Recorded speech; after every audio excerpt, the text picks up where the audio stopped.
چالاک بنیا اور اس کی بیوی۔ ایک مرتبہ ایک کنجوس بنیے کے یہاں 6-7 مہمان آ گئے۔ مہنگائی کے اس زمانے میں مہمانوں کو ٹالنے میں شوہر بیوی بڑے چالاک تھے۔ دونوں آپس میں لڑنے لگے۔ بنیے کی بیوی نے بیلن پٹکتے ہوئے کہا، میں کوئی تمہاری نوکرانی ہوں کہ رات دن تمہاری نوکری کرتی رہوں؟ یہ رہا تمہارا چولہا، پکانا ہو تو خود پکا لو ورنہ بھوکے رہو۔ ارے کمبخت، مہمان بیٹھے ہیں اور تم کھانا پکانے سے انکار کر رہی ہو۔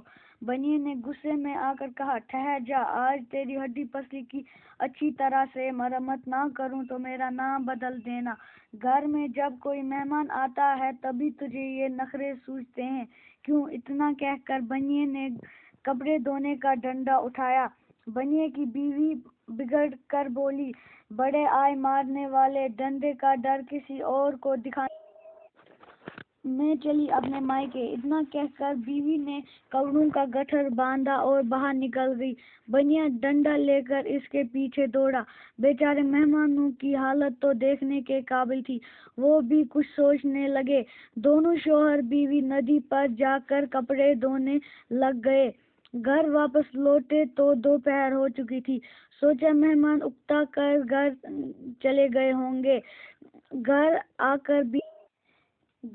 کر بیوی نے شوہر سے کہا، میں کتنی ہوشیار ہوں کہ تمہارے ساتھ جھگڑا کرنے لگی اور تم نے جیسے ہی ڈنڈا اٹھایا میں میلے کپڑے لے کر ندی پر چلی گئی۔ شوہر بولا، لیکن میں کتنا ہوشیار ہوں کہ کپڑے پیٹنے کا ڈنڈا لے کر تمہارے پیچھے پیچھے چلا گیا۔ اتنے میں اوپر چھت پر سے مہمانوں کی آواز آئی، لیکن میں کتنا ہوشیار ہوں کہ کپڑے پیٹنے کا ڈنڈا لے کر تمہارے پیچھے پیچھے چلا گیا۔ اتنے میں اوپر چھت پر سے مہمانوں کی آواز آئی، اور ہم بھی کیسے چالاک ہیں کہ اوپر چھت پر چڑھ کر چپ چاپ بیٹھ گئے تمہارے لوٹنے کے انتظار میں۔